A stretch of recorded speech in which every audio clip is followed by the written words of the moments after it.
السلام علیکم ویورز، میرا نام عطاء الرحمن اور آپ دیکھ رہے ہیں عطاء بخاری یوٹیوب چینل۔ قرآن کریم کی مسلسل ایکسپوزیشن کے سلسلہ میں آج ہم سورہ آل عمران کی آیت نمبر 105 کی ایکسپوزیشن کریں گے۔ اس کے اندر بھی فرقہ واریت کے متعلق بات کی جا رہی ہے، اس سے بچنے کی بات کی جا رہی ہے۔ فرقہ واریت کی روح سے جو معاشرے کے اندر انتشار، اختلاف پیدا ہوتا ہے، اس سے بچنے کی بات کی جا رہی ہے۔ وَلَا تَكُونُوا كَالَّذِينَ تَفَرَّقُوا، اور تم ان لوگوں کی طرح نہ ہو جانا جو فرقہ فرقہ ہو گئے۔ اندازہ لگائیں، اور وہ انہوں نے کیا کیا؟ جو فرقہ فرقہ ہو گئے، بالکل وہی کیا جو آج ہم کر رہے ہیں۔ جس طرح ہم فرقہ فرقہ ہوئے ہیں، کس کی روح سے؟ جس وجہ سے ہم فرقہ فرقہ ہوئے، بالکل وہی چیز جیوز نے کی، کرسچن نے کی، اور آج ہم بھی کر رہے ہیں، اور اس سے قرآن منع کر رہے ہیں۔ کہہ رہا ہے کہ وَاخْتَلَفُوا مِن بَعْدِ مَا جَاءَهُمُ الْبَيِّنَاتُ، اور انہوں نے اپنے پاس واضح دلائل آنے کے بعد بھی اختلاف کیا۔ یہ اب وجہ بتا رہا ہے کہ کیسے انہوں نے اختلاف کیا،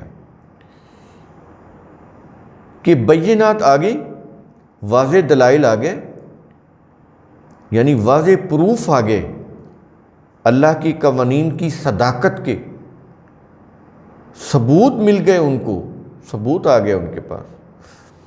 اس کے باوجود انہوں نے اختلاف کیا۔ کب؟ جب وہ بینات آ گئیں، واضح دلائل آ گئے، واضح پروف آ گئے، اس کے بعد انہوں نے اختلاف کیا۔ اب ہمارے ہاں کتاب اللہ ہے، اس کے باوجود، اس کے ہونے کے بعد بھی ہم اختلاف کر رہے ہیں۔ یہ چیز بڑی قابل غور ہے۔ کہہ رہا ہے کہ من بعد ما جاءہم البینات، آج بھی تو آپ دیکھ لیں کہ بینات کو آپ لوگوں کے سامنے رکھیں، اس کے بعد دیکھیں پھر ان کا ریئیکشن کیا ہوتا ہے۔ کوئی کتابوں کی روایت اٹھا کے لے آئے گا، کوئی کسی اپنے اماموں کے اقوال کو لے کے آ جائے گا، یہی ہوگا۔ یعنی جو ہی آپ کتاب اللہ کی بات کریں گے، اس کی بینات، آیات بینات لوگوں کے سامنے رکھیں گے، تو اس کے بعد پھر کیا کرے گی یہ قوم ہماری؟ یہ جو آج کی میں روش بتا رہا ہوں، اختلاف، انتشار، لڑائی جھگڑا، اور اگر کوئی روایتیں سنا دی جائیں تو کوئی کچھ نہیں، سب خوش ہیں۔ یہ چیز انسانوں کے لیے انتہائی تباہ کن ہے کہ کتاب اللہ آ جائے، اس کو نہ سمجھا جائے، اس کی جو آیات بینات ہیں ان کے اوپر غور نہ کیا جائے، ان کی صداقت کے اوپر یقین نہ کیا جائے۔ کس کے اوپر یقین کیا جائے؟ آیات بینات کو دیکھنے کے بعد بھی اپنے مذاہب، اپنے مسالک اور ان کی جو روایات ہیں، ان کی جو مذہبی قوانین ہیں، ان کے اوپر اڑے رہنا، بضد رہنا، اور اللہ کی آیات بینات کا انکار کرنا۔ یہ کفر نہیں تو اور کیا ہے؟ مان کر انکار کرنا، پھر یہ شرک بھی، منافقت بھی کہلاتی ہے، کہ مان بھی رہا ہے اور انکار بھی کر رہا ہے۔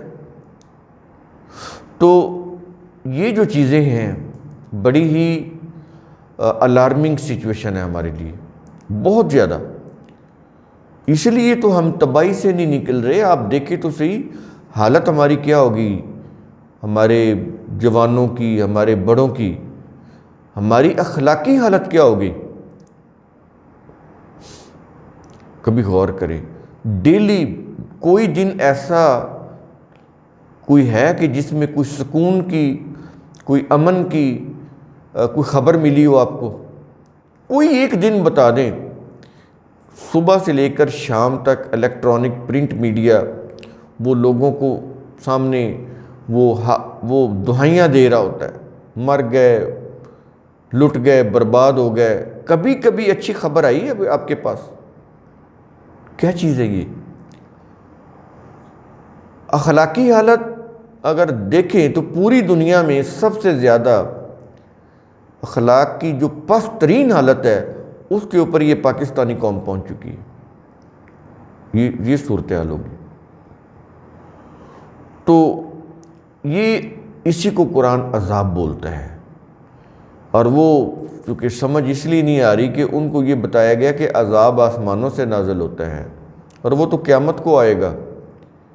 یہ کیا ہے؟ وہ کہتے ہیں یہ اللہ کے پیاروں کی آزمائش ہے، یعنی یہ اللہ کی پیاری قوم ہے اور ان کے اوپر آزمائش ہے، رسول کی یہ عاشق ہیں، رسول ان کو بخشوا لیں گے قیامت کو۔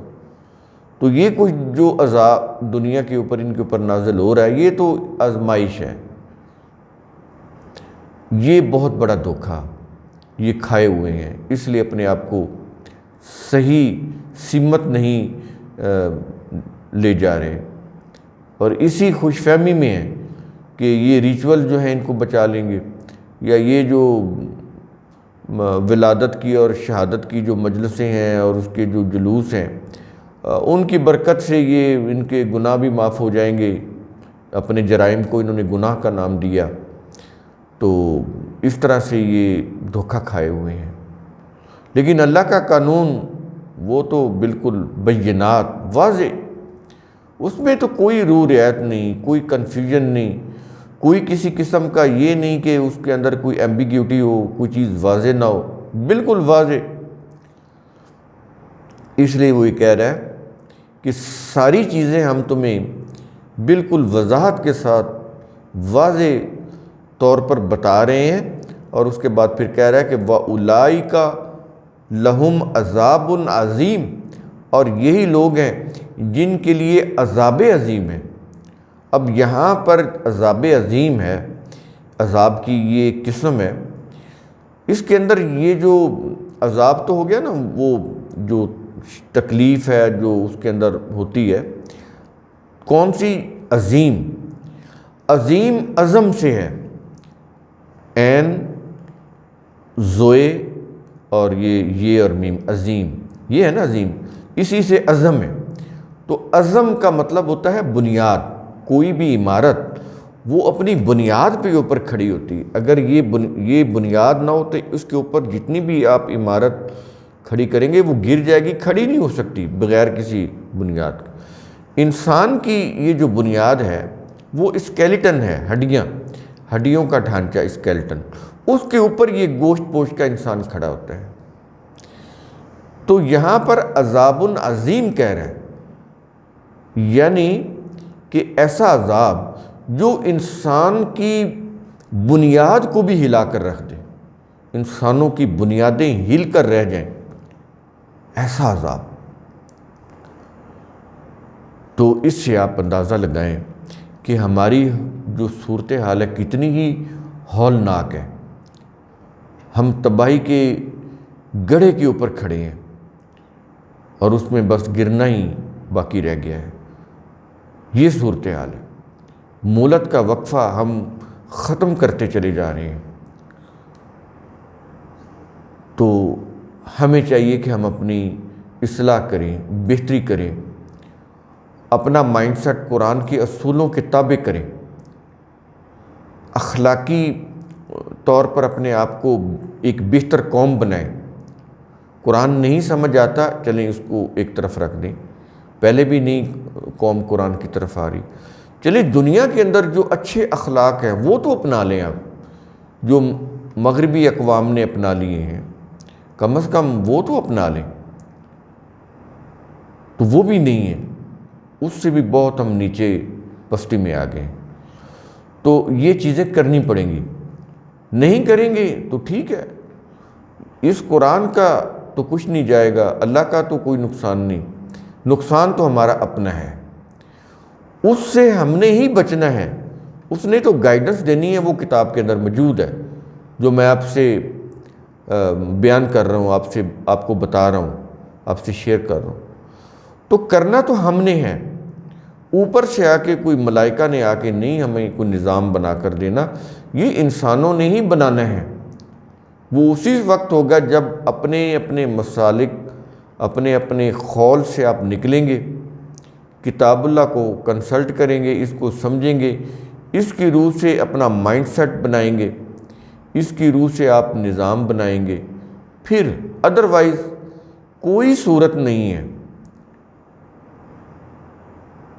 نجات کا، بچت کا کوئی راستہ نہیں۔ تو قرآن کریم کا اصول ثم تفکروا، اس کی روح سے آپ خود بھی سوچا کریں، سمجھا کریں، غور و فکر کیا کریں۔ شکریہ۔